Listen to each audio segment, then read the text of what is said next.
Só começar a gravar aqui. E falamos um pouco também sobre filosofia moderna, pós-moderna ou contemporânea, né, na medida do possível. E qual será o próximo passo agora? Né? Antes de tudo, eu queria aqui relembrar os objetivos desse minicurso, que, além de apresentar a filosofia enquanto disciplina, apresentar os aspectos, as principais características, digamos assim, os aspectos fundamentais dos períodos da história da filosofia, né? Esse minicurso também tem como objetivo, por isso a filosofia está em todas as coisas, o título, tem o objetivo de fazer com que o olhar que vocês têm em relação ou frente à cotidianidade de vocês, né, o dia a dia de vocês, ele se torne um olhar mais apurado, né, se torne um olhar mais crítico, um olhar mais intelectual, um olhar mais apurado. Né? Então, a filosofia está em todas as coisas, busca simplesmente fazer com que você seja capaz de analisar as relações pelas quais você passa, ou as relações que você estabelece no seu cotidiano. Tanto as relações parentais com o seu familiar, as relações de trabalho, a relação que você tem consigo mesmo, né? A relação que você tem com a sua própria maneira de se desenvolver intelectualmente. Né? Todas as relações, porque a vida humana é um conjunto de relações. Né? Então, eu achei que fazia de bom tom dividir, digamos assim, esse conjunto imenso de relações, e até mesmo, porque não infinito, né, de relações em três partes, e relacioná-los com, digamos assim, aspectos da filosofia clássica. Né? Então, são três campos, digamos assim, de relações, de diversas relações, que a gente pode compreender, digamos assim. O primeiro campo seria a filosofia do ser, né, para a gente entender o sentido da história e, além do sentido da história, a ordem do ser em geral, né, que atende a uma disciplina da filosofia que se chama ontologia. Né? O que é o ser? Porque todas as coisas são o que são e não outra coisa. O segundo ponto, o segundo âmbito, o segundo campo, digamos assim, de relações seria a filosofia da natureza. Né?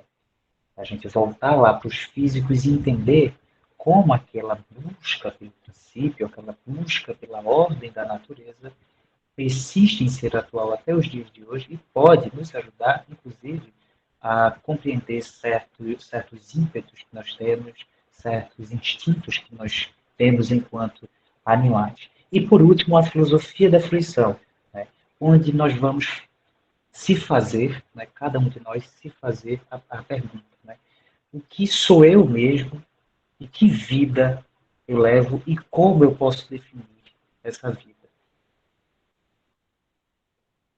Bom, então, primeiramente, filosofia do ser. Por que é importante filosofia do ser? E onde está, digamos assim, o gênio, a origem dessas discussões? Sobretudo em duas figuras da Grécia Antiga, né, Heráclito e Parmênides. Quem são essas duas figuras? Por que elas são tão importantes?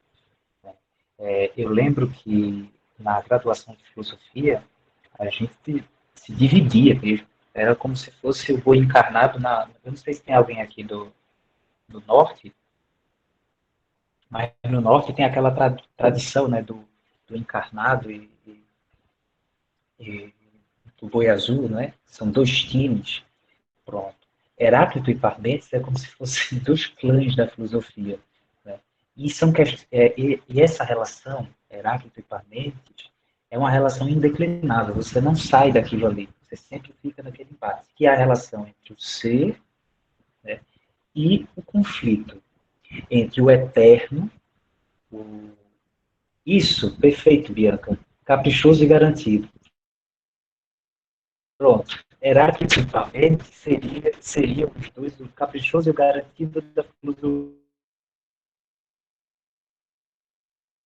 autores. Isso é um conflito que que é a história da humanidade inteira. É por isso que é o sentido da história. O conflito é, só um minuto que tem alguém pedindo para entrar, acho que aceitei, consegui aceitar. O conflito é aquilo que não muda, aquilo que é eterno e aquilo que está o tempo inteiro em mudança. Aonde a gente deve buscar o sentido para a vida, o sentido para o conhecimento, o sentido para o ser humano, no que é eterno e naquilo que não muda, ou no mutável, no que os gregos chamam de devir. Então, esta é a guerra, né, da filosofia do ser. Nós ficamos de que lado? Do lado da eternidade, do imutável, do etéreo, ou do lado da mudança? Né, do lado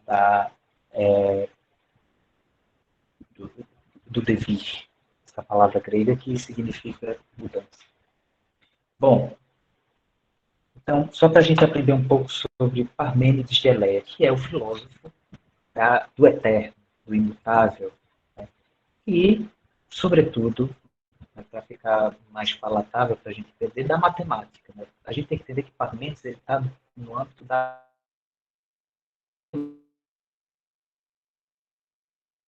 do conhecimento. Ele precisa garantir que esse conhecimento, né, seja imediatamente e forçosamente tido como verdadeiro universalmente, porque senão deixa de ter rigor matemático.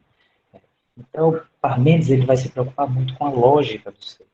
Ele foi um dos mais célebres pensadores pré-socráticos, responsável por extrair das cosmogonias, né, que eram aquelas narrativas da Grécia Antiga para a origem do cosmos, a origem do universo, né? De onde vem o universo? De onde vem essa ordem que faz com que as coisas se comportem como elas se comportam e não de outra maneira?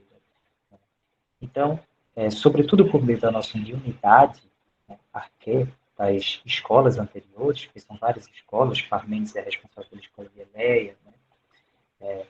A partir disso, formulou os primeiros princípios da lógica, da disciplina, perdão, que a humanidade denominará lógica. Aqui seria o princípio, por exemplo, da identidade que a gente tem, que eu apresentei ontem. Qual é o princípio da identidade? Uma coisa tem que ser sempre igual a ela mesma. Isso é digamos assim, uma certeza que a mente não pode, nem o mais cético dos céticos pode dizer que consegue pensar de outra maneira. Né? Então, é um princípio lógico e é universal. Mas como é que a gente deve entender essa questão do ser em Parmênides? Parmênides acreditava que o ser era igual a pensar. É até uma célebre frase dele: ser e pensar são o mesmo. O que é que ele quer dizer com isso? Vejam só, vejam só, vejam só que discussão danada. Parmênides, ele observando as coisas que ele via, que ele podia tocar, ele chegou à seguinte conclusão: todas as vezes que ele experienciava uma coisa, com o passar do tempo, quando ele ia experienciar novamente aquela coisa tinha mudado. Ou seja, ele não conseguia definir aquela coisa. Se você pega, por exemplo, um pedaço de cera lá da abelha, né, de onde se extrai o mel, né, você pode pegar aquela cera pode ser derretida. Né? Você veja a água, por exemplo. A água ela tem o estado líquido, ela tem o estado gasoso, ela tem o estado sólido. Ela nunca, digamos assim, ela sempre é passível de mudança. A água, né? Ela pode ser líquida, gasosa, sólida, quando se transforma em gelo. Ou seja, Parmênides percebeu. Eu não posso dizer, vejam só, eu não posso dizer que essas coisas são. Nada do que eu experiencio é. Por quê? Porque tudo está mudando. O que está dado aos meus sentidos só é de forma aparente. As coisas aparentemente são, mas elas não são efetivamente, não são de verdade. Agora, por outro lado, eu tenho em mim certas ideias que vão ser sempre como são. Que ideias são essas? Vocês perdoem meu cachorrinho latino, mas live em casa, coisa remota acontece. A coisa do ser, né? Peraí, deixa eu ver se eu consigo recuperar o raciocínio. Sim, existem ideias na minha mente que, apesar da passagem do tempo, não importa o quanto o tempo passa, não importa o quanto eu mesmo mude, tais ideias vão ser como são eternamente. Que ideias são essas? Vocês lembram ontem que eu dei o exemplo do triângulo, né? Você pode ser gordo, magro, alto, baixo, heterossexual, gay, você pode gostar de qualquer cor, você pode gostar de qualquer comida, você pode se diferenciar de diversos modos. Um triângulo vai ser um triângulo para você. Um triângulo vai ser uma figura de 3 lados para você, independente das suas diferenças, independente do quão diferente você se posicione na sociedade, qual seja a sua vertente política, não importa. Um triângulo vai ser uma figura de 3 lados para você. Pois bem, Parmênides vai encontrar, principalmente nas ideias ou nas representações matemáticas, né, esta imutabilidade, esta eternidade. Tais ideias são eternas, elas nunca vão mudar. Ou seja, um triângulo foi um triângulo para Parmênides e um triângulo é um triângulo para mim e para vocês hoje. Essas ideias são imutáveis. Elas sim, eu posso dizer que são. O resto, tudo que está entregue aos meus sentidos, ao meu ver, ao meu tocar, ao meu ouvir, as coisas eu não posso, me parece que são. Né? Elas têm uma certa estabilidade das coisas. Mas essa estabilidade, ela é aparente, ela não é verdadeira. Então, eu não posso dizer que são. Aí Parmênides vai dizer, qual é a diferença dessas ideias, né, que são eternamente e que vão sempre ser, para essas coisas que me chegam através dos sentidos, através do olhar, através do ouvido. Né? Qual é a diferença? Ele vai dizer o seguinte, a diferença é que uma coisa eu tenho através do pensamento, o acesso é através do pensamento, e essas outras coisas eu tenho através do sentido. Então a gente vai ter a diferença, que eu deveria até inclusive ter colocado no slide escrito, quando eu for enviar para vocês eu faço essa edição, a diferença entre aletheia e doxa, ou a diferença entre episteme e doxa. Que diferença é essa? Aletheia, né, se a gente for cortar esse termo, é um termo grego também, se a gente for cortar, esse A, o grego se parece muito, pelo menos a estrutura das nossas línguas, né, o português, principalmente as línguas latinas, tem uma estrutura parecida com o grego, em algumas estruturas, né, claro que se diferem em vários sentidos.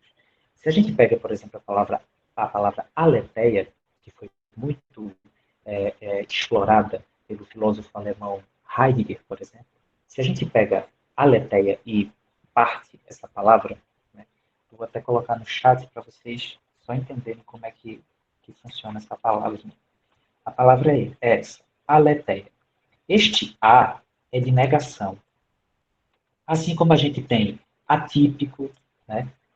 A gente não fala este ano, 2020, 2021, são anos atípicos. O que quer dizer isso que não é típico? É uma negação do típico. Então, esse A é negação. E letes, ou letes, significa cobrir. Algo, ou melhor, algo que está coberto. Algo que está velado. Ou seja, o que é que seria aletheia? Seria tirar o véu e fazer com que a coisa mesma, né, se manifeste. Que véu é esse que é tirado? Para Parmênides, esse véu é a nossa sensibilidade. A sensibilidade, ela nos engana muito mais do que nos leva à verdade. Né? Então, aquilo que está velado é desvelado, é descoberto, né? A palavra descobrir, descoberto, é descoberto pelo procedimento, digamos assim, que a gente chama pensar por pensamento. Então, as ideias, essas ideias imutáveis, nós temos acesso a elas através do pensamento, e as coisas, em geral, que para Parmênides não são, nós temos acesso através da nossa perspectiva sensível.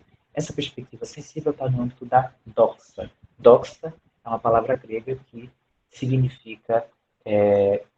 Vou passar agora, certo? A confirmação de vocês. Doxa significa opinião. Então, nós temos, vejam só que interessante, né? De um lado, opinião, e do outro lado, a verdade, ou o conhecimento verdadeiro, né? Que pode ser a aletheia, doxa, também as teses, né? A aletheia e as teses, que significa sensibilidade, ou doxa e episteme. Um dos últimos posts que eu fiz no Instagram, inclusive, eu falei sobre essa diferença entre doxa e episteme, né? A diferença entre conhecimento e opinião. Opinião é aquilo que todo mundo tem.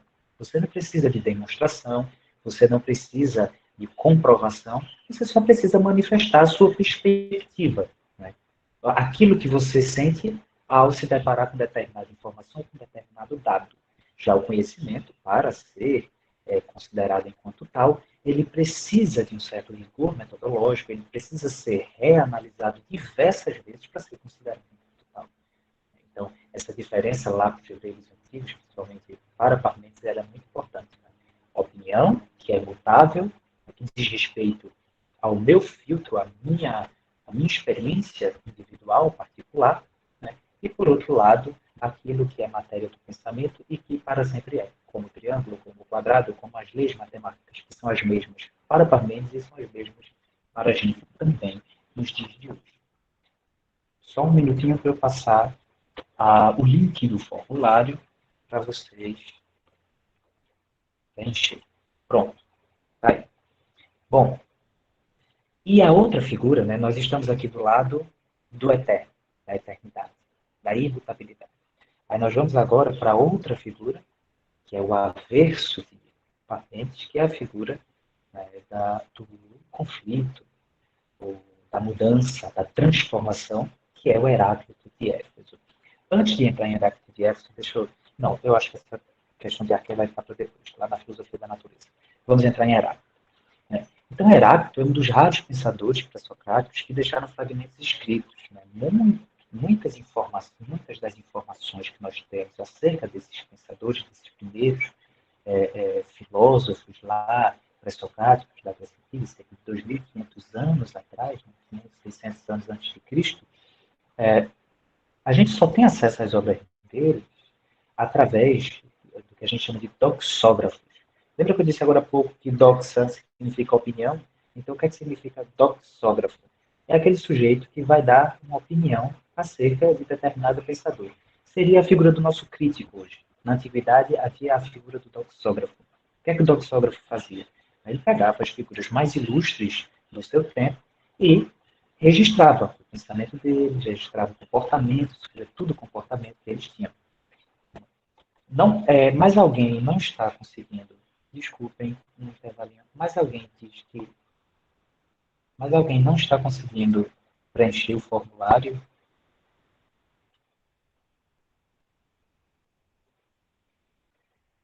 Só um minutinho que eu vou dar uma olhada, tá? No formulário. Ver se tem algum erro.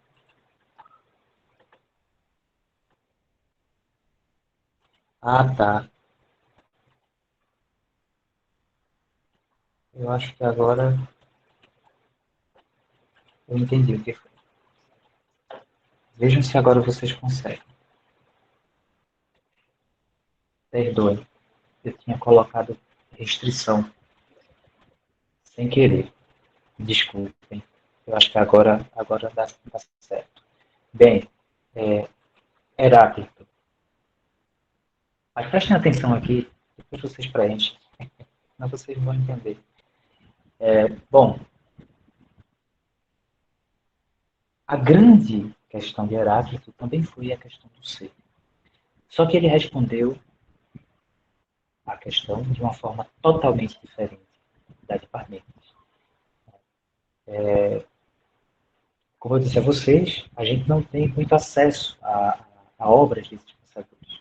O que nos sobrou foram fragmentos de alguns poemas, alguns resquícios, pedacinhos de obras, ou o pensamento analisado pelos doxógrafos. Então, Heráclito de Éfeso, talvez até pela questão de terem sobrado apenas fragmentos, né, foi conhecido por muito tempo como o Obscuro, né, porque ele foi autor de diversos aforismos de difícil interpretação. Para Heráclito, ao contrário de Parmênides, nada é, tudo flui, tudo é devir. Né? Devir é uma palavra grega que significa transformação. mudança. Ou seja, essa ideia de que a gente deve pensar a nossa vida em função de algo que é eterno, né, é contrário à lógica do ser, porque a lógica mesmo do ser é o conflito. Né? Eu me lembro que tem uma frase de Heráclito, que eu, inclusive, passei muito tempo pensando sobre ela para entender. Ele dizia mais ou menos assim, eu não sei se eu me lembro agora letra por letra, mas era mais ou menos assim. Os contrários em divergência, ou seja, em oposição, os contrários em conflito são divergentes. Da divergência dos contrários, ou seja, do conflito mesmo, ser e não ser ao mesmo tempo, nós temos a mais perfeita harmonia.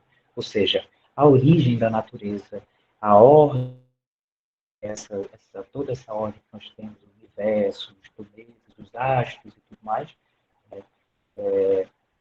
perfeito, Alan. O uno que é em si mesmo diferente. Vejam só. Então, é paradoxo em cima de paradoxo. Né? Por quê? É sempre o conflito que dá origem ao ser, não a unidade, ou a eternidade, ou a imutabilidade do Parmênides. E aí nós temos a célebre proposição, que alguém já lembrou aí no chat, de Heráclito, que é aquela proposição, não, na verdade é uma anedota assim, né? Que um homem não pode, não, não, não consegue entrar duas vezes no mesmo rio. Porque o rio não será o mesmo, a água já terá passado, e o homem, ele mesmo, já não será o mesmo. Né? Porque todas as coisas estão em constante movimento o tempo inteiro. Então, a partir do devir, podemos ouvir a voz do Logos, o princípio único, arquê, da natureza. Tudo apenas aparentemente permanece o mesmo. Na realidade, as coisas estão eternamente em mudança. Portanto, nada é eterno, imutável, como o ser de Parmênides. Na realidade, nada é. Nada. Nem mesmo as ideias matemáticas. Viu? Parará. E aí nós temos o segundo ponto de relações, que a gente pode compreender a partir da filosofia, que seria o âmbito da filosofia da natureza. Essa busca pelo princípio. Como se deu essa busca pelo princípio?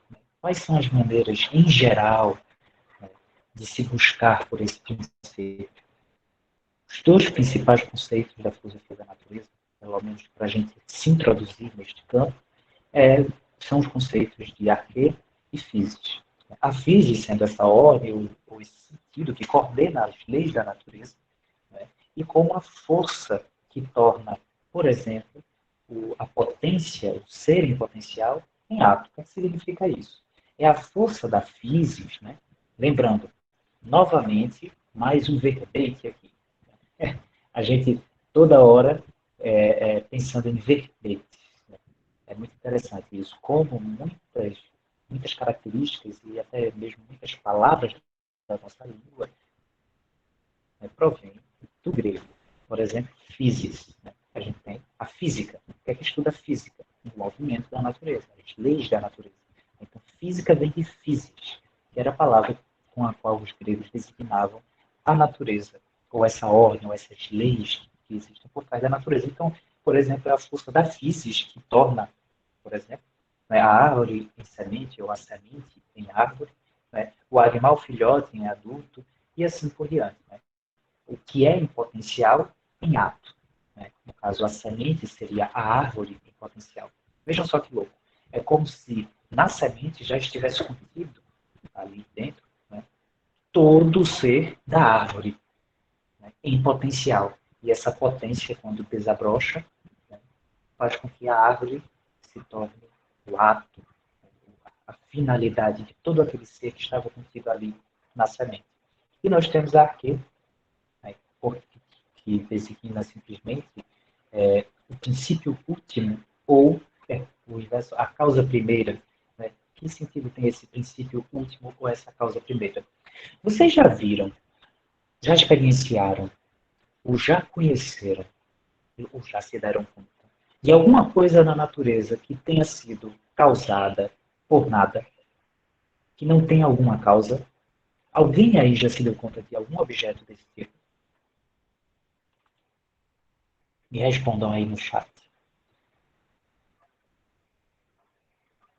tudo parece, de alguma maneira, vir de algum lugar. Tudo parece ser o efeito de alguma coisa anterior. Vocês são filhos dos pais de vocês, os pais de vocês foram gerados pelos seus avós, né? Trisavós, tataravós, né? Um átomo ligado por alguma composição química com outro átomo pode gerar ou pode corromper certa substância, né? Então tudo tem alguma causa. E aí os filósofos da natureza vão se perguntar o seguinte: se tudo tem uma causa, tudo que eu observo na natureza foi causado por alguma outra coisa, o que causou tudo? O que é a grande causa que está por trás, né, dessa série causal? Porque se a gente for analisar, parece uma série, né, que vai fazendo a gente levar até no fim último, princípio de todas as coisas. Mas o que será esse princípio? Como a gente pode definir? Tradicionalmente, existem duas maneiras de definir esse princípio. A gente pode definir esse princípio de forma material e a gente pode definir esse princípio de forma imaterial. Como assim? De forma material, alguns filósofos acreditavam que o princípio da natureza, assim como Empédocles, né, se sustentava em alguma coisa material, ou seja, alguma coisa que nos é acessível aos sentidos, que a gente pode ver, tocar, experienciar. Empédocles, que foi um grande físico, um grande filósofo da natureza, lá na Grécia arcaica, ele defendeu, por exemplo, que todas as coisas, na verdade, são geradas e corrompidas, né, por quatro substâncias que não podem ser, digamos assim, corrompidas. Substâncias que são imutáveis, que nunca serão destruídas. E todas as coisas são, digamos assim, o movimento entre essas quatro substâncias. As quatro substâncias são o ar, o fogo, a água e a terra. Então, tudo que é, de certa maneira, é uma relação entre esses quatro elementos que subsistem, que são substâncias eternas. Né? E, na verdade, não foi.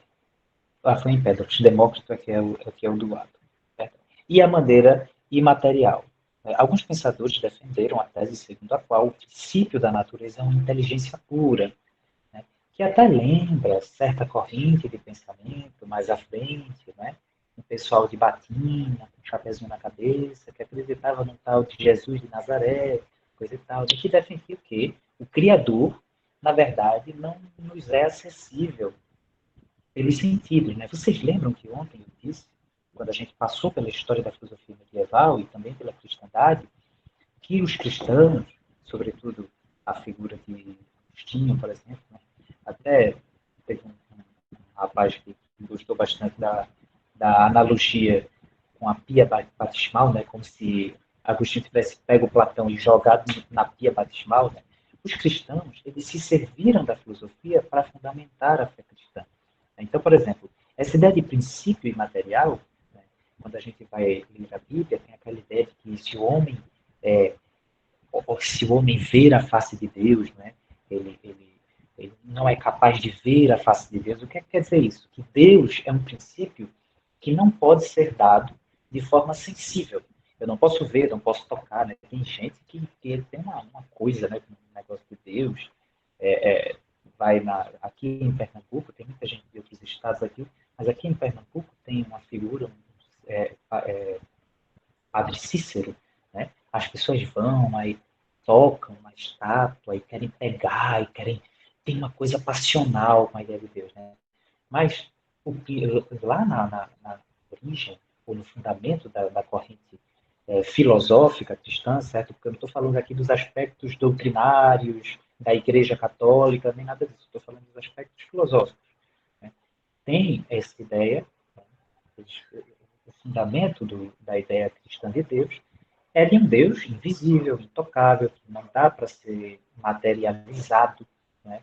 E que está totalmente distante da nossa realidade sensível. Então, esse princípio material, né, já era pensado desde dos tempos arcaicos na Grécia Antiga.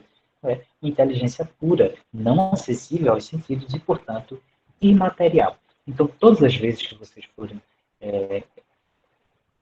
ou todas as vezes que vocês entrarem em contato, né, com algum filósofo da natureza ou com algum cientista da natureza, né, eles terão a tendência de ou colocar o princípio da natureza de uma maneira material ou pensar o princípio da natureza de uma forma imaterial, como inteligência pura. Né? De forma material, eu coloquei aí o exemplo dos 4 elementos, mas de forma material. De forma imaterial, como inteligência pura, nós temos o exemplo de Anaxágoras. Anaxágoras foi um dos primeiros físicos a pensar que, na verdade, o que coordena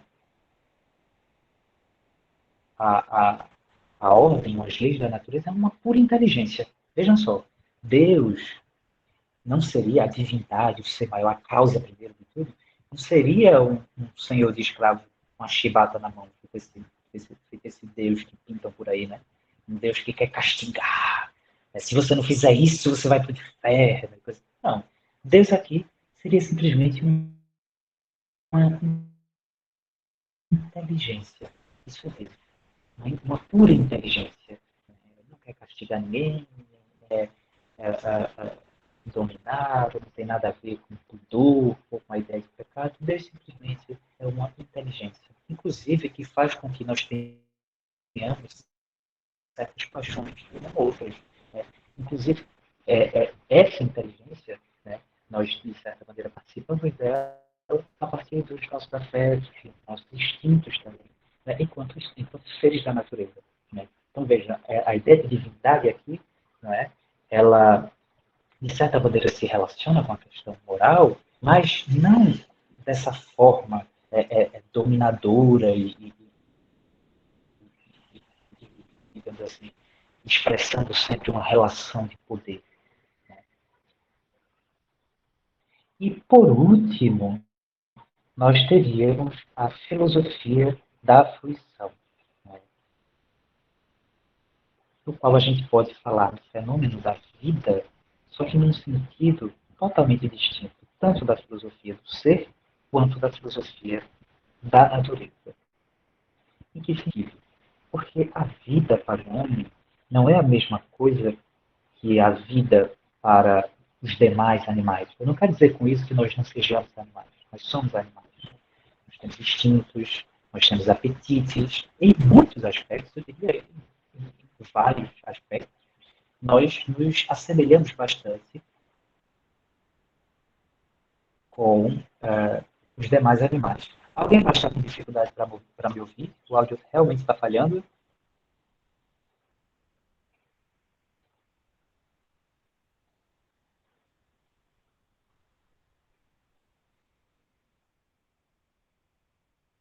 Tá, deixa eu ver se fica melhor sem o fone, tá?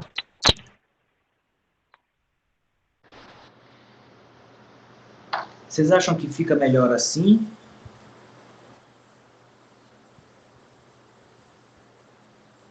Por mais que fique com eco, né? Porque algumas pessoas dizem que ficam com eco. Bom, minha gente, a questão da vida e da fruição.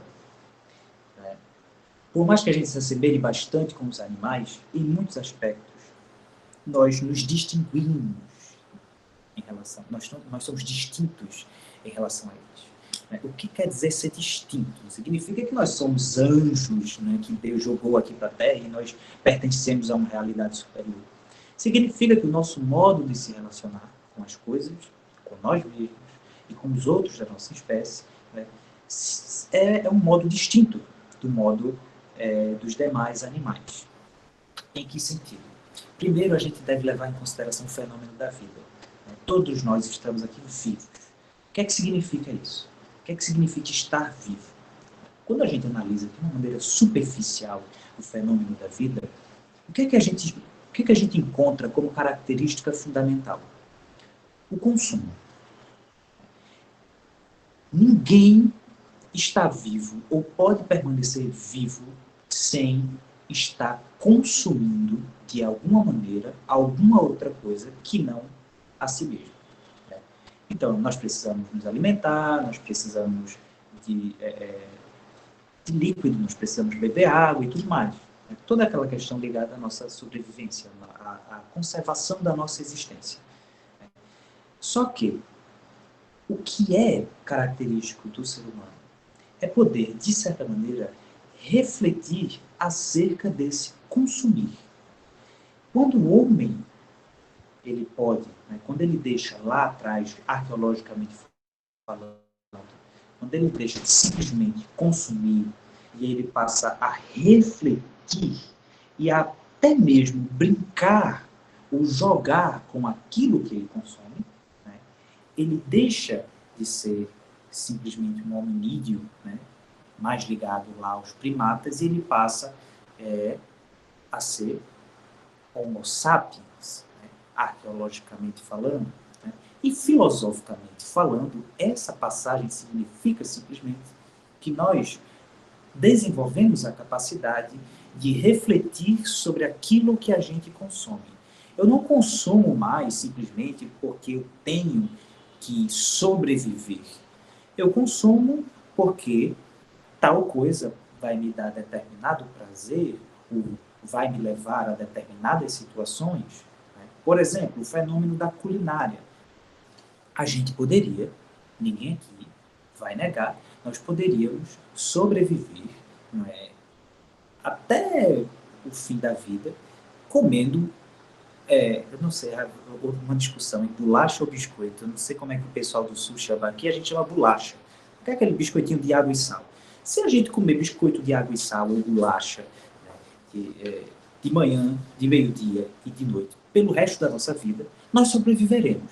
Mas eu creio, e ninguém haverá, eu creio que ninguém tenha tentado fazer isso, seria uma experiência muito, no mínimo, exótica, mas seria uma vida totalmente. Eu não sei se alguém aguentaria passar uma vida assim, só se nutrindo. A gente precisa de mais. Aí, para isso, nós criamos a culinária, né, com uma infinidade de possibilidades, né, e nós fruímos disso. Ou seja, o que antes era simplesmente matéria de consumo para a conservação da nossa vida, passa a ser objeto ou conteúdo de um jogo nosso, né, que alimenta, além de alimentar, claro, a nossa conservação, porque a gente realmente precisa de nutrientes, né, para se manter vivo, mas além disso é ir além. Né? Além disso, nós conseguimos brincar com o nosso próprio consumir, como se fosse um jogo. E esse jogo, além de alimentar o nosso ser, né, a nossa fisiologia, este jogo alimenta os anseios da nossa criatividade, os anseios da maneira com que nós jogamos, né? Há todo um conceito de jogo na filosofia contemporânea, com o qual nós jogamos, né, com a nossa sensibilidade. Né? Aí isso dá origem à culinária, mas às demais artes, como a música, a dança, o teatro, a literatura. Né? Quando você lê um livro e se identifica com algum personagem, ou com alguma história, ou com algum contexto, né? E tudo mais.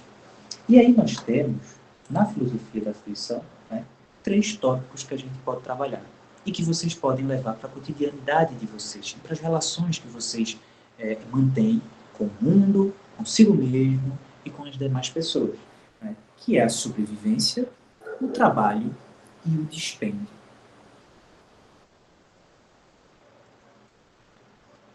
Como eu disse a vocês, tudo que é vivo e tudo que se mantém vivo tem uma relação com alguma outra coisa que não a si mesmo, e esta relação nós chamamos de consumo.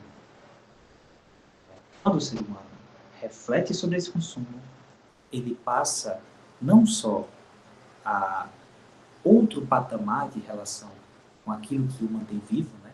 Por exemplo, um artista, ele pode se sentir morto se tira uma arte dele. Né? Por quê? Para o artista, viver não significa mais só comer, fazer as necessidades fisiológicas e continuar a vida. Vai além disso. É um jogo com a sensibilidade. Você tira o estudo, por exemplo, a capacidade de estudar de um intelectual, né? Você está tirando a vida dele, né? Que deixou de ser aquela vida ligada a um consumo, digamos assim, de coisas simplesmente que mantém a vida e a existência, né, puramente instintiva e mecânica da fisiologia, né? E o que alimenta e revigora a vida dele, agora é a capacidade dele entender algum problema matemático, de entender algum paradoxo, algum dilema filosófico de algum determinado movimento, né? É a capacidade dele encontrar a cura para uma doença, um soro, né? Como é o caso do pessoal que está trabalhando lá no Butantan para desenvolver um soro para a Covid-19, ou até mesmo uma vacina, né? Então, se você tira a capacidade desse cientista de conseguir meios para se preparar e desenvolver essa capacidade científica, ou do artista, né, a sua capacidade de produzir arte, é como se você tirasse a vida dele. Né? O que conserva ele não enquanto simplesmente ser vivo, mas o que conserva ele como o artista, ou o que conserva tal pessoa como o cientista. Ou seja, o que garante e mantém a identidade da pessoa. Por isso que esses 3 tópicos designam modos com os quais nós podemos nos identificar e sermos capazes de dizer o que nós mesmos somos. Né? Então, nós temos a sobrevivência. Desde a antiguidade, a filosofia discute o lugar que guardamos para nossos apetites. Além de conservar nosso ser, os apetites ainda podem se tornar objeto da fruição. Eu lembro aqui de Platão. Né? Ontem, quando a gente estudou um pouco da história da filosofia, eu cheguei a citar como Platão desenvolve as suas teorias acerca da psique. Né? Psique é de onde se origina a palavra psicologia. Platão ele dividia a psique, que significa alma, né? A mente, ele dividia a mente em 3 partes. Uma era apetitiva, outra a irascível, que era ligada à coragem, e outra deliberativa, ou racional, né? Que é ligada à matemática, ao pensamento filosófico e tudo mais. A apetitiva, né, seria essa parte da nossa alma, né, que nos leva, nos impele a buscar, digamos assim, nutrientes, né, a carburar tudo aquilo que a gente puder para manter, né, o nosso corpo vivo. Então, quando a gente está com fome mesmo, a gente fica com raiva, né? A gente não consegue escutar direito, não consegue entender determinadas coisas. Por quê? Porque os nossos apetites estão falando mais do que a nossa mente. Né? Às vezes até mais do que a nossa capacidade de segurar o que nos impele a agir de maneira física, mesmo que é a parte irascível. Né? É por isso que um ser humano com muita fome, ele vai tender a roubar. Né? Isso já é explicado neurologicamente, psicologicamente também, né? Porque ele não vai pensar em moral, ele não vai pensar se vai ser preso amanhã, se alguém vai pegar ele quer matar a primeira necessidade dele, que é apetitiva, que é de encher a barriga, né?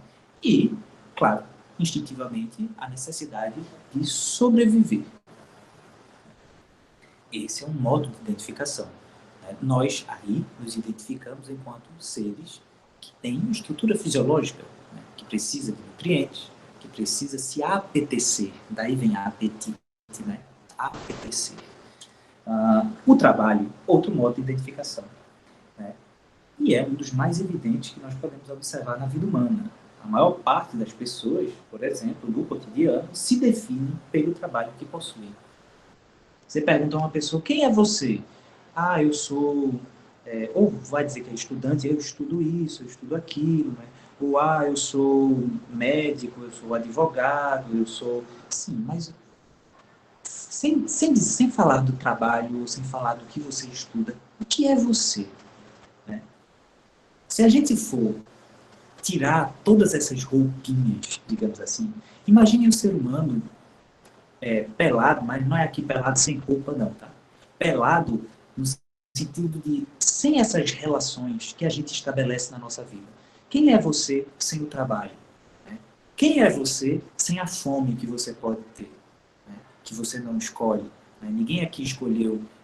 Se eu tenho certeza que se a gente pudesse escolher em algum momento da nossa existência não sentir mais fome, nós escolheríamos. Né?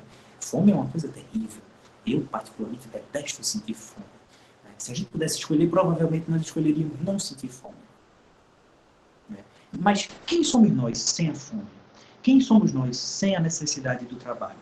Quem somos nós sem essas relações que, de certa maneira, a gente aprende a se definir por elas, mas que não necessariamente totaliza aquilo que nós somos, a ponto de nos definir. Né? Quem é você? Quem sou eu mesmo? Quem somos nós fora dessa teia de relações? E aí vem a questão do dispêndio. Por muito tempo, o dispêndio ele foi crucificado na cultura ocidental. Quem não conhece essa palavra, espera um pouquinho, já já você vai aprender uma palavra nova. Então, aqui na nossa oficina do mini curso, a filosofia está em todas as coisas. Mas antes de ser caracterizado o dispêndio, né, como luxúria ou como pecado na cultura cristã, os pensadores gregos viam no dispêndio a atitude humana mais elevada. O que é o dispêndio? Não fazer absolutamente nada. Isso é dispêndio. E aí vai ter gente, se tiver um bolsominion aí, Deus me perdoe, meu Deus do céu, vai dizer assim, bando de vagabundo, né? Ficar sem fazer nada, tem que trabalhar, tá ok? Né? Mas o que é que significa dispêndio? E o que é que significa fazer nada? Vou dizer a vocês, fazer nada é muito difícil. Vocês já pararam, vocês já tentaram deixar todas as preocupações, todas as ansiedades que vocês têm, né? Tudo aquilo que preocupa o ser de vocês, né? O trabalho, as relações familiares, as responsabilidades que você, né, digamos assim, assina em relação a você mesmo, né, as suas próprias cobranças, né, para chegar ao dispêndio, ao ócio, né, que é esta zona de atividade. Algumas outras culturas chamam, né, tem pessoal budista, né? Claro, aqui nós somos ocidentais, né, então é tudo muito branco e preto, né? Mas os budistas, os indianos, né, tem uma ideia de nirvana, não sei o que, aqui não, aqui é mais branco e preto, é dispêndio. O que é o dispêndio? É simplesmente você se colocar num modo de relação consigo mesmo sem finalidade alguma. Né? É por isso que dizer que dispêndio ou ócio, né, é não fazer nada é pouco. Porque, na verdade, não é não fazer nada, é fazer menos que nada. Porque é você se colocar em uma determinada atitude ou uma determinada disposição de espírito sem uma finalidade. Vejam, até mesmo a questão do conhecimento. Não sei se vocês sabem, mas a matemática antiga, a matemática pitagórica, a matemática platônica lá nos gregos antigos, né, 2.500 anos atrás, ela não tinha necessariamente que servir. Hoje em dia nós temos, né, o desenvolvimento da engenharia, né, o desenvolvimento da física quântica, né, que trabalha as questões atômicas e tudo mais, que dá origem a tecnologias como o celular, como o touchscreen e tudo mais, até mesmo a internet, a criação da fibra óptica, né, toda essa ciência, essa física e essa matemática a serviço do progresso, o que é muito bom, é importante, tem o seu lugar. Mas a matemática, ela não iniciou dessa forma. A matemática, ela era um jogo.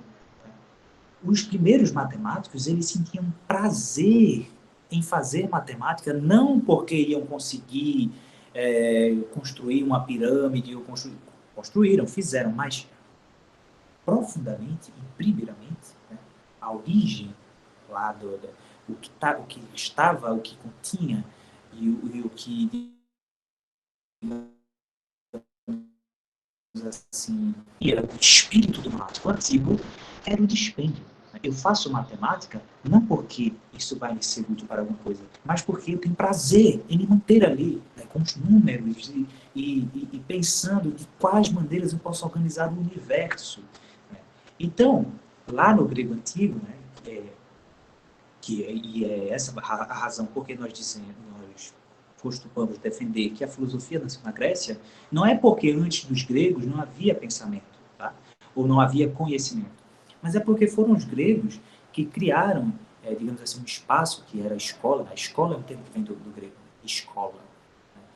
Ou então a ágora, ou então a academia, que também é um termo grego, né, que eram esses lugares onde a gente fazia um dispêndio. Né? Por exemplo, exemplos de dispêndio. A arte é um dispêndio. Né? Nós não escutamos uma música porque vamos ganhar alguma coisa com isso. Pelo contrário, às vezes a gente vai perder, né? Se for um rock and roll, se for um Pearl Jam, um Ed Vedder da vida, né? Você vai pular, vai jogar os cabelos pro lado. Se for aqui, como tem em Pernambuco, essa música maravilhosa, que é uma mistura de um fado português com o jazz norte-americano, que a gente chama de frevo, né? Que é incrível, faz você se mexer. Você vai gastar ali, você não vai ganhar alguma coisa. Claro, momentos, memórias, coisa e tal. Mas a questão é que não tem uma utilidade, uma finalidade. Aí nós temos a arte. Mas também nós temos o conhecimento, né? Que é a questão, por exemplo, da filosofia. Né? O conhecimento em si, o desenvolvimento intelectual, não faz a gente ganhar alguma coisa. Por mais que o desenvolvimento de certas ciências, né, façam com que isso é uma ideia bem moderna, né, façam com que a gente consiga desenvolver tecnologias. Né? Mas tecnologia não é a mesma coisa que conhecimento. Aprendam isso. Tecnologia é a gente usar a nossa razão de forma instrumental. Nós produzimos coisas. O cientista ele é simplesmente um servidor da sociedade. Né? No sentido técnico, né? Porque nós temos a ciência no sentido filosófico, né? Que aí é todas as questões acerca do conhecimento, origem do conhecimento. Né? O conhecimento se origina na razão ou na experiência? Vocês lembram que ontem a gente falou de racionalismo, de empirismo? Aquilo ali é ciência no sentido não técnico, mas tem a ciência no sentido técnico, né? Que é a figura do programador de tecnologia da informação, né? Que está ali trabalhando com a ciência que foi desenvolvida há 2000 anos atrás por Aristóteles, sem nunca conhecer o órgão que foi o livro, o conjunto de obras, que é o conjunto de obras, em que Aristóteles trata da questão da lógica. Então, esse programador de hoje, né, inclusive nosso amigo, colaborador da nossa sociedade, que fez com que fosse possível, por exemplo, essa interação agora em tempos pandêmicos, este programador, ele é simplesmente um servo. Ele não sabe nem mesmo o que ele está fazendo com o que ele está fazendo. Agora, claro, ele conhece a técnica. Eu não conheço. Né? Se me der um painel de programação HTML ou Java, essas coisas, eu não conheceria, porque eu não tenho acesso a essa ferramenta. Então, tecnologia é uma espécie de ciência, mas a ciência, no sentido técnico, é diferente desse conhecimento, que está muito mais ligado ao dispêndio. É você sentar numa mesa para estudar simplesmente por estudar, simplesmente porque conhecer dá prazer. Né? Falamos aqui de arte, falamos aqui de conhecimento, temos o esporte. Né? Um lutador, claro que um lutador ele pode vencer no campeonato e ganhar dinheiro com isso, mas a luta em si tem um sentido ali. Né? Eu gosto muito de assistir boxe, essas coisas, UFC. Né? A luta, eu sei que tem gente que não gosta, mas eu acho interessante. Né? A luta ela tem um sentido ali, né? Que ultrapassa o simples fato de você ganhar alguma coisa com aquilo, não. É você superar as suas vulnerabilidades, é você superar a sua incapacidade de se disciplinar, tudo isso. Né? Então, o esporte também, né, ele tem uma relação com essa coisa, com essa questão de dispêndio. Né? Então, eu creio que, amigos e amigas, nós chegamos num lugar bastante interessante e que nós temos um painel assim de relações. Eu queria saber de vocês, deixem aí no chat. Faltou alguma relação em toda essa nossa conversa? Ou de maneira categórica eu consegui defender a ideia de que a filosofia está em todas as coisas? Me digam aí se alguma relação humana, né, saiu ou pulou fora de todas essas discussões que nós digamos assim, pelo menos de forma introdutória, né, conseguimos trazer para cá. Então, deixa eu só olhar no chat, que eu vi algumas mensagens aparecendo, mas como eu estava de olho aqui no live, não pude responder imediatamente. o ser humano, eu acho que pode, né? O ser humano pode ser definido como um ser cultural, não só no sentido antropológico. Exatamente, a cultura é uma dessas relações, né? Uma forma também da gente dividir as relações humanas poderia ser assim: cultura, ou melhor, a cultura, né? Em conhecimento, religião e arte. A cultura. E quem reflete sobre a cultura seria a filosofia. Né? Então nós temos conhecimento, arte, que é diferente do conhecimento. Einstein dizia, eu acho essa frase incrível, ele dizia assim, que a criatividade é a inteligência brincando. Então, a arte, ela envolve o conhecimento, mas a arte, ela vai além do conhecimento, porque além de conhecer, de ter uma técnica, né, o artista, ele brinca com a inteligência que ele tem. Né? Então, é uma frase bem interessante, né? A criatividade é a inteligência brincando. Todo artista, ele conhece alguma coisa, né? Existe uma técnica, né? Então, esse aspecto cultural, né? A cultura pode ser dividida nesses três tópicos: conhecimento, arte e religião. Né? E quem reflete sobre a cultura, a quem compete, né, com o devido rigor, é o filósofo ou a filosofia. Hoje os valores, disse Edson Menezes, hoje os valores são em fazer para ganhar algo em troca. Exatamente, a questão da utilidade. Né? Existe uma corrente filosófica que se chama utilitarismo, né, que vê, ou que defende, né, que propõe, sustenta, troca esse interesse. É até interessante e explica muita coisa. Porque o utilitarista vai dizer o seguinte, que até mesmo essa atividade que nós dizemos, que nós defendemos ou pensamos como atividade não finalidade, na verdade, por trás ela tem alguma utilidade, nem que seja uma utilidade diferente das demais utilidades, digamos assim, essa utilidade em que a gente recebe diretamente alguma coisa. Edson pergunta, professor, o dispêndio tem o mesmo sentido de ócio? Sim, tem o mesmo sentido que o ócio. Eu diria que é fazer menos que nada, não é fazer nada. Fazer menos que nada. E é mais difícil do que fazer nada, o ócio e o dispêndio. A ciência, nesse sentido filosófico, né, seria, sim, uma atividade, o que Platão chamou lá, né, Aristóteles também, né, a atividade contemplativa, que é diferente da atividade mecânica. Né? Professor, diz Henrique Bosco, essa aula irá ficar salva em algum local para podermos enviar o conteúdo novamente a partir da sua explicação, para podermos revisar o conteúdo novamente a partir da sua explicação. Henrique, veja só, eu vou separar trechos dessa aula, porque é muito grande para a gente colocar no Instagram, e vou colocar na minha página do Instagram, Richard5_, sigam lá. Se conhecerem algum amigo de vocês que se interessem por filosofia, façam essa divulgação, me ajuda bastante no trabalho que eu venho tentando desenvolver. Mas eu criei um canal no YouTube, ainda não tem vídeos lá, mas a proposta é de ser um espaço coletivo, eu ainda vou desenvolver essa ideia, e chama-se Probatio Diabolica. Lá no Probatio Diabolica, né, eu vou colocar integralmente essas duas oficinas, a de ontem, sábado e a de hoje, certo? Jéssica Lima diz, como manter-se no dispêndio com essa sociedade que exige uma produtividade constante? Aí a gente volta lá para o cínico, para o estoico, né? A gente, de certa maneira, precisa ou fazer com que, a partir da nossa capacidade de expor as nossas opiniões, né? Expor o nosso discurso, né? Através da política, né? Mudar a sociedade, é uma maneira, eu acho que é a mais difícil, ou ser indiferente à sociedade e procurar meios de viver, apesar, né, da sociedade impor-nos um modo de vida com o qual nós não nos adaptamos. Agora, claro, vejam só, por isso que a filosofia costuma incomodar, né?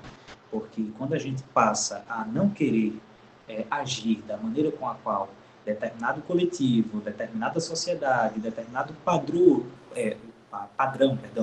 determinado padrão moral, né, ou determinada estrutura social, né, todas as vezes que a gente tenta propor outra coisa, é claro que vai haver, um sentimento, ou ora reativo, ora de desprazer, né, com esse indivíduo que está ali traindo essa coletividade. Né? Aí você pode ser indiferente ou você pode mudar a sociedade. São duas formas. Né? Propor à sociedade um modo diferente de viver, através da política, sobretudo. Professor, de certa forma, o dispêndio é um privilégio, não é? Só depois de satisfazer as demais necessidades é que podemos desfrutar do dispêndio. Perfeito, Rafael. Olha, eu achei incrível esse seu comentário. Exatamente. E é por isso que incomoda, principalmente as pessoas que têm muito acesso a esse privilégio. Por quê? Muitas das pessoas, né, espero que não apareça alguém para me chamar aqui de comunista, porque eu não sou comunista, mas muitas das pessoas que têm acesso a esses privilégios, elas não querem compartilhar esse privilégio, porque esse privilégio é mantido pelas pessoas que não têm. Né, se vocês forem pensar, raciocinar direito. E aí o que é que acontece? Né? As pessoas que estão tentando vencer a necessidade, elas não vão estudar filosofia. Elas vão estudar filosofia para aprender o que é dispêndio e querer o dispêndio. Né? Vai estudar filosofia para entender que o conhecimento não necessariamente precisa estar apegado a essas questões mercadológicas. Né? Para quem essa pessoa vai trabalhar? Né? E aí começa-se a perseguição e, que aí é o ponto de se pensar essa questão da perseguição à filosofia, que é digamos assim, o roubo, a inibição de um direito. Deve ser um direito de cada ser humano poder se refletir a si mesmo. E, em última análise, é esta a atividade da filosofia. O humano se refletir a si mesmo. Então, quando perseguem a filosofia e impedem alguém, ou vocês que estão ouvindo, de estudar filosofia, estão tirando um direito seu. Né? De pensar quais transformações a humanidade precisa passar para que nós tenhamos a sociedade que nós temos hoje, para que nós consigamos desenvolver as tecnologias que nós desenvolvemos hoje. Né? Então, a filosofia ela dá um certo poder, digamos assim, né? Capacidade de você se situar, né? Na sociedade e na história. Vejam bem, você começa a poder se situar na história. Que história nós estamos vivendo? Que momento histórico nós estamos vivendo? Como eu posso definir isso? Tudo isso nós podemos definir a partir da filosofia. Né? Então, é sim um privilégio. Vamos lá. A valorização do dispêndio em detrimento do trabalho e vice-versa deriva dos valores culturais de cada época, não é? Verdade. Verdade. Vejam que os gregos, antes dos cristãos, valorizavam muito o dispêndio. Os cristãos eles já achavam que você tem que servir, né? Ou você serve com trabalho, ou você serve com adorando, né, a Deus e seguindo a doutrina da igreja e da ordem religiosa, né? Mas a questão do cristão é servir. O grego ele já tinha uma ideia um pouco diferente, né? Que é essa ideia de ócio, de dispêndio. Lembro que o Byung-Chul Han, está muito famoso, esse escritor, fala sobre a negatividade, contemplação, reflexão, silêncio, como oposto à positividade, atividade, trabalho, conhecimento, objetivos a serem adquiridos. O acúmulo. Perfeito. O Alain Monteiro. Engraçado que Alain Monteiro, não sei se Alain Monteiro é daqui de Pernambuco, você é daqui, Alain? Falo isso, pois o povo grego dependia do trabalho escravo. É verdade, Rafaela, é verdade. E era justamente esse trabalho escravo, o trabalho do camponês, que fazia que tornava possível, né, o senhor lá de terra poder usufruir do dispêndio. Né? Tanto o dispêndio no sentido de gozar mesmo, de se divertir, né, com as concubinas, com as virgens e tudo mais, ou o dispêndio no sentido de ficar horas e horas sentado num lugar lendo um livro, né, ou indo ver os rapsodos, chamados rapsodos, contarem as histórias de Homero ou de Hesíodo. Né? Os gregos gostavam muito de arte e tudo mais. Né? Agora, isso, claro, uma acessibilidade muito maior para quem era o dono da terra, né? Ou para os chamados aristocratas, que detinham o poder. É paulista, Alan? Perfeito. Será que estamos em tempos líquidos na perspectiva de Bauman? Fica aí essa questão. Né? Não tenho muita ideia do que significaria esses tempos líquidos de Bauman. Eu sei que Bauman é um sociólogo, mas nunca tive acesso às suas obras. Eu sei que as pessoas gostam de pegar a frase dele, né? Tem toda uma relação poética, as pessoas gostam. Mas eu não poderia, seria antifilosófico eu emitir aqui alguma opinião de Bauman desconhecendo suas obras. Minha gente, mais uma vez, né, hoje é o nosso segundo dia, quero agradecer bastante a participação de vocês, os comentários são muito bons, né, muita gente inteligente aqui, eu percebi que vocês, de fato, né, têm interesse por se desenvolver intelectualmente, né, gente que realmente tem uma capacidade, né, e que pode se desenvolver muito. Tem pessoas aqui que têm, assim, uma inteligência cirúrgica, viu? Então, pensem sobre isso e façam o seguinte: a partir de hoje, eu espero, ou eu acredito, né, que o olhar de vocês em relação à cotidianidade, em relação às diversas relações que vocês podem manter com o mundo, consigo mesmo e com os outros, né, que vocês consigam pensar um pouquinho melhor e fazer a vida, né, ser vivida com mais afinco, mais fineza, delicadeza, né, de uma forma mais, digamos assim, depurada, não é?